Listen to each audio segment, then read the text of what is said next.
എവിടേക്ക് എന്തൊക്കെയോ ഒരു തകരാറ് പോലെ ഉണ്ടല്ലോ. റെഡിൽ നിന്ന് വരുന്ന ലൈൻ റെഡ്, ബ്ലാക്കിൽ നിന്ന് വരുന്ന ലൈൻ പച്ചയോ. അപ്പോൾ ഞാൻ അപ്പുറത്ത് കൊടുത്തത് ഇത് ഞാൻ തന്നെ ഇപ്പോൾ കസ്റ്റമായിട്ട് ചെയ്തെടുത്ത plug and play mini driving fog ലാമ്പാണ്. ഇങ്ങനെ ചെയ്ത യൂസ് എന്ന് വെച്ചാൽ നമുക്കിത് സെറ്റ് ചെയ്യാൻ വേണ്ടി വർക്ക്ഷോപ്പിൽ മറ്റെവിടെയും പോകേണ്ട ആവശ്യമില്ല. ജസ്റ്റ് ഈ പ്ലഗ് എടുത്ത് കണക്ട് ചെയ്താൽ മാത്രം മതി. അപ്പോൾ ഇത് എന്തിനാണ് ചെയ്തതെന്ന് വെച്ചാൽ അതിനു മുമ്പ് ഞാൻ കാര്യമായി ഇത് നേരത്തെ വണ്ടി സെറ്റ് ചെയ്ത് വെച്ചിരുന്നതാണ്.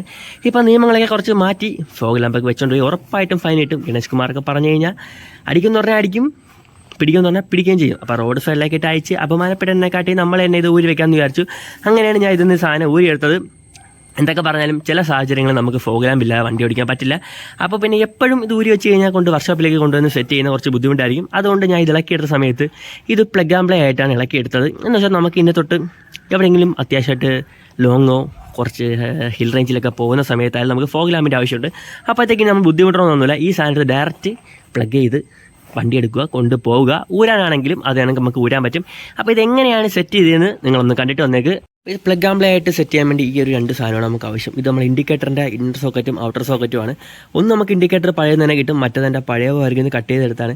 ഞാൻ പിന്നെ അങ്ങനെ വയറിങ്ങിലൊന്നും പിടിക്കാത്തതാണ്. പിന്നെ ഇത് ജസ്റ്റ് സിമ്പിളാണ്. ഇതിന് പോകുന്ന കണക്ഷൻ ഒന്ന് കട്ട് ചെയ്തിട്ട് അതിൻ്റെ അവിടെ ഇത് വെച്ച് സെറ്റ് ചെയ്തിട്ട് ഇത്തിരി ഒന്ന് ടാപ്പ് അടിച്ച് കൊടുത്താൽ മാത്രം മതി. നമുക്ക് പ്ലഗ് ആൻഡ് പ്ലേ ആയിട്ട് സെറ്റ് ചെയ്യാം. അപ്പോൾ ഫസ്റ്റ് ഇതൊന്ന് കട്ട് ചെയ്യണം. ഇതിപ്പോൾ രണ്ട് സോക്കറ്റ് വരുന്ന പിന്നാണ് ഞാൻ എടുത്തേക്കുന്നത്. അപ്പോൾ ഇത് വെച്ചാണ് ഞാൻ ഇനി സെറ്റ് ചെയ്യാൻ പോകുന്നതും. ഞാനിങ്ങനെ സെറ്റ് ചെയ്യുന്നതിന് മുമ്പ് നമ്മുടെ കീ ഓഫാണെന്ന് ഉറപ്പ് വരുത്തണം.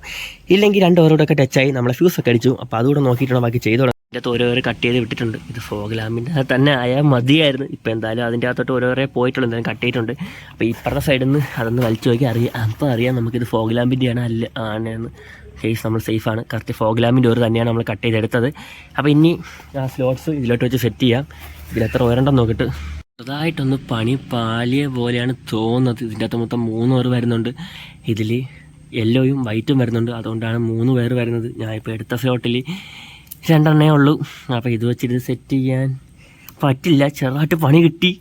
വേറെ സ്ലോട്ട് വല്ലതും ഉണ്ടെന്നൊന്ന് ഒപ്പിച്ചിട്ട് വരാം. നേരത്തെ പരിശ്രമത്തിന് ശേഷം 3 സ്ലോട്ടുള്ള പ്ലഗ് ആൻഡ് പ്ലേ സോക്കറ്റ് കിട്ടിയിട്ടുണ്ട്. ഒരെണ്ണേ പക്ഷേ കിട്ടിയുള്ളൂ. മറ്റത് ഞാൻ ഉദ്ദേശിക്കുന്നത് ഇതിൽ 2 ഉണ്ട്. ഒരെണ്ണം ഇതും അങ്ങനെ വെച്ചിട്ട് പ്ലഗ് ആൻഡ് പ്ലേ ആയിട്ട് ചെയ്യാനാണ്. എത്രമാത്രം വർക്കാവുമെന്ന് അറിയില്ല, എങ്കിലും നോക്കാം.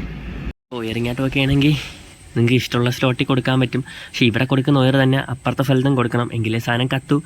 മാറ്റിക്കൊടുത്ത് കഴിഞ്ഞാൽ ഒയറടിച്ച് പോയില്ലെന്നൊന്നും എനിക്കെന്തായാലും അറിയില്ല. ഒയറിങ് എന്നതിൻ്റെ ഭാഗമല്ല. ഈ ജസ്റ്റ് സിമ്പിളായിട്ടുള്ള കാര്യമൊക്കെയാണ് ഞാൻ ഇപ്പോൾ ചെയ്യുന്നത്. പിന്നെ ഞാൻ ഒരു എളുപ്പത്തിന് വേണ്ടി ഈ ബ്ലാക്കും ഈ യെല്ലോയും ഈ ഏകദേശം യെല്ലോയാണ് കൊടുത്തേക്കുന്നത്. പിന്നെ റെഡും ഗ്രീനും മാത്രമാണ് വ്യത്യാസമായിട്ട് കൊടുത്തേക്കുന്നത്. അപ്പോൾ ഇതേ രീതിയിൽ തന്നെ മുകളിലും കൊടുക്കണം, എങ്കിലേ എന്തായാലും ലൈറ്റ് കത്തു. അപ്പുറത്ത് മാറ്റി കൊടുത്തു കഴിഞ്ഞാൽ അടിച്ചോ ഇല്ല എന്നൊക്കെ നിങ്ങൾ ചെയ്ത് നോക്കുക, അപ്പോഴേ അറിയാൻ പറ്റും. എന്തായാലും ഞാൻ റിസ്ക് എടുക്കാനൊന്നും നിൽക്കുന്നില്ല. ഇതിൻ്റെ 2 സ്ലോട്ടും കറക്റ്റായിട്ട് സെറ്റ് ചെയ്തിട്ടുണ്ട്. നമുക്ക് ഇത് ഒന്ന് സെറ്റ് ചെയ്തിട്ട് രണ്ടുകൂടെ ഒന്ന് കണക്ട് ചെയ്ത് ഫോഗ് ലാമ്പ് വർക്ക് ആവുന്നുണ്ടോ ഇല്ലയെന്ന് നോക്കിയതിന് ശേഷം നമുക്ക് മറ്റത് കട്ട് ചെയ്യാം. അല്ലെങ്കിൽ പിന്നെ വർക്ക് ആയെങ്കിൽ പിന്നെ ചെയ്തിട്ട് കാര്യമില്ല, ഡബിൾ പണി. ഇപ്പോൾ കണക്ഷൻ കൊടുത്തിട്ടുണ്ടെങ്കിൽ നമുക്ക് ഫോഗ് ലാമ്പ് ഒന്ന് ഓണാക്കി നോക്കാം.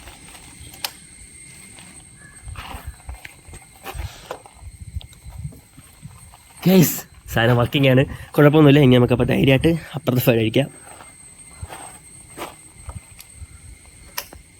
ചെയ്ത പോലെ തന്നെ നമ്മൾ ഈ സൈഡും കട്ട് ചെയ്തിട്ടുണ്ട്. കട്ട് ചെയ്യുന്നതൊന്നും ഞാൻ കാണിക്കുന്നില്ല, കാരണം വീഡിയോ എടുത്തിട്ട് കട്ട് ചെയ്ത് കഴിഞ്ഞാൽ വേർക്ക് മാറിപ്പോയി കഴിഞ്ഞാൽ പിന്നെ അടുത്ത് എന്തെങ്കിലും പണിയായിട്ട് എനിക്ക് കിട്ടും. അപ്പോൾ കട്ട് ചെയ്യാനൊക്കെ എല്ലാവർക്കും അറിയാം. തിരിച്ച് വെക്കുന്നത് മാത്രമേ പാടായിട്ടൊരു കാര്യം നമുക്കുള്ളൂ. നമ്മൾ കറക്റ്റ് 3 സ്ലോട്ടുള്ള പിന്നാണ് കിട്ടി. പക്ഷേ ഇവിടെ എൻ്റെ 3 സ്ലോട്ടുള്ള പിന്നൊന്നുമില്ല. ഇതിലായാലും 2 ഉള്ളൂ, പിന്നെ ഇതിലായാലും 2 ഉള്ളൂ. അപ്പോൾ ഞാൻ ആദ്യം വിചാരിച്ചത് ഇതുകൂടെ ചേർത്തിട്ട് 3 സ്ലോട്ടായിട്ട് ചെയ്യാമെന്നാണ് വിചാരിച്ചത്.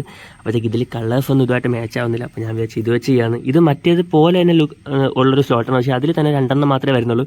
അപ്പോൾ ഇത് വെച്ച് ചെയ്യണമെങ്കിൽ നമുക്ക് കറക്റ്റ് കളറൊക്കെ കുറച്ച് മാച്ചായി കിട്ടും. അപ്പോൾ ബാക്കി ചെയ്യാനും എളുപ്പമായിരിക്കും. അപ്പോൾ ഞാൻ ഇപ്പോൾ ഇതൊന്ന് മാറ്റിയിട്ട് ഇതും വെച്ചായിരിക്കും ഞാനിപ്പോൾ ചെയ്യുന്നത്. Red and red, black and black, ബാക്കി വരുന്നൊരു കളർ ഈ ഒരു സ്ലോട്ടിലോട്ട് കൊടുത്തിട്ടുണ്ട്. അപ്പോൾ ഇത് കണക്കിനി അപ്പുറത്തൂടെ കൊടുത്തിട്ട് ജസ്റ്റ് ഒന്ന് കണക്ട് ചെയ്ത് നോക്കാം. എവിടേക്ക് എന്തൊക്കെയോ ഒരു തകരാറ് പോലെ ഉണ്ടല്ലോ. റെഡിൽ നിന്ന് വരുന്ന ലൈൻ റെഡ്, ബ്ലാക്കിൽ നിന്ന് വരുന്ന ലൈൻ പച്ചയോ. അപ്പോൾ ഞാൻ അപ്പുറത്ത് കൊടുത്തത് ഇല്ല, അപ്പുറത്ത് കൊടുത്താൽ കറക്റ്റ് ആയിരിക്കും, അല്ലെങ്കിൽ ലൈറ്റ് കത്തൂല. അപ്പോഴത്തേക്ക് കളർ കോഡിങ് നോക്കിയിട്ട് കാര്യം അതുകൂടെ ഒന്ന് കറക്റ്റായിട്ട് കൊടുക്കണം. അപ്പോൾ ഈ മഞ്ഞയിൽ നിന്ന് വരുന്ന ലൈൻ ബ്ലൂ ആണ്. അപ്പോൾ ഇവിടെ ഈ മഞ്ഞയിൽ നിന്ന് വരുന്ന ലൈൻ ബ്ലൂ തന്നെ കൊടുക്കണം. അപ്പോൾ കളർ നോക്കിയിട്ട് കാര്യമില്ല, സ്ലോട്ടിന് എന്തോ കുഴപ്പമുണ്ട്, അല്ലെങ്കിൽ അപ്പോൾ ഇങ്ങനെ ആയിരിക്കും. അപ്പോൾ അതുകൂടെ നോക്കിയിട്ടാണോ ഒന്ന് ചെയ്യാൻ വേണ്ടി. ഈ പ്ലഗ് ആൻഡ് പ്ലേ സെറ്റപ്പ് ഏകദേശം ആൾമോസ്റ്റ് കംപ്ലീറ്റ് ആയിട്ടുണ്ട്. ഇനി ഇത് വർക്കിംഗ് ആണെന്നുള്ളത് മാത്രം നോക്കിയാൽ മതി. ജസ്റ്റ് ഈ സ്വിച്ച് ഒന്ന് ഇടുക. അപ്പോൾ യെല്ലോ ലൈറ്റ് വർക്കിംഗ് ആണ്. അത് നമുക്ക് അതിൻ്റെ ഹൈ ബീം നോക്കാം. അപ്പോൾ ഇതിൻ്റെ യെല്ലോ ലൈറ്റും വൈറ്റ് ലൈറ്റും എല്ലാം പക്ക വർക്കിംഗ് ആയിട്ട് ഇപ്പോൾ സെറ്റ് ചെയ്തിട്ടുണ്ട്. ഇനി ഇത് തിരിച്ച് അതിൻ്റേതായിട്ടുള്ള സ്ഥലങ്ങളിലോട്ട് വെച്ചിട്ട് ടാഗ് അടിക്കണം. പിന്നെ ഇതൊക്കെ ഒന്ന് കറക്റ്റ് പ്രോപ്പറായിട്ട് ടാപ്പ് ചെയ്ത് ഇൻസുലേറ്റൂടെ ചെയ്യണം. അപ്പോൾ അതോടെ ഈ വർക്ക് കഴിയുന്നതായിരിക്കും. ഈ ബൾബൊക്കെ നൂര് മാറ്റാൻ പോവുകയാണ്. കാരണം ഇപ്പോൾ ഫൈനൊക്കെ അടയ്ക്കുന്ന ഒരു സീനായതുകൊണ്ട് ഇതിങ്ങനെ വെച്ചുകൊണ്ടിരിക്കുന്നത് ശരിയാവില്ല. ഇങ്ങനെ ചെയ്ത് കഴിഞ്ഞാൽ നമുക്ക് എപ്പോഴോ വയ്ക്കാം, എപ്പോഴോ ഊരാം. എന്തെടുത്ത് വെച്ചിട്ടാണെങ്കിൽ ഓരെങ്കിലൊന്നും പിടിക്കാതിരിക്കുന്നതായിരിക്കും നല്ലത്. ഇതൊക്കെ നിങ്ങൾക്ക് ചെയ്യാം, ഇതെളുപ്പമാണ്. ഞാൻ ചെയ്ത പോലെ നിങ്ങൾ ചെയ്താൽ മതി. അപ്പോൾ ഇത് ചെയ്യണമെന്ന് കോൺഫിഡൻ്റ് ആണെങ്കിൽ മാത്രം ചെയ്യുക, അല്ലെങ്കിൽ പണി കിട്ടും. ഓരെങ്കിലൊന്നും തൊടാനേ പോകരുത്. എനിക്ക് ഓരെങ്കിലിനെ പറ്റി ഒരു വാക്കുപോലും അറിഞ്ഞൂടാം. എങ്കിലും ഞാൻ അത്യാവശ്യം ഇതൊക്കെ ചെയ്യും. അത്യാവശ്യമല്ല, ഒന്നും നാളെ ഒരു ദിവസം പണിയിട്ടതിന് ശേഷം ഞാൻ ഒന്നും ചെയ്യാറില്ല. പിന്നെ ഇത് ജസ്റ്റ് ആ ഓയർ കട്ട് ചെയ്തിട്ട് അവിടെ ഇത് വെച്ചിട്ട് തിരിച്ച് ടാപ്പ് അടിക്കുന്ന പരിപാടി മാത്രമായിട്ടാണ് ഞാൻ ചെയ്തത്. അപ്പോൾ വീഡിയോ എല്ലാവർക്കും ഇഷ്ടപ്പെട്ടത് എന്ന് കരുതുന്നു. That's it for today. പോലെ അതിനു മുമ്പ് ആദ്യമാണ് ചാനൽ കാണുന്നതെങ്കിൽ ചാനൽ ഒന്ന് സബ്സ്ക്രൈബ് ചെയ്തേക്ക്. പിന്നെ ഇതിനെപ്പറ്റി നിങ്ങൾക്ക് ഡൗട്ടും കാര്യങ്ങളൊക്കെ ഉണ്ടെങ്കിൽ എൻ്റെ ഇൻസ്റ്റാഡിൽ കൂടെയും എന്നെ കമൻറ്റ്സ് കൂടെ ഇങ്ങനെ കോൺടാക്ട് ചെയ്യുന്നതാണ്. അപ്പോൾ ദാറ്റ്സ് ഇറ്റ് ഫോർ ടുഡേ. പുതിയ വീഡിയോ കാണുന്നവരെ ബൈ.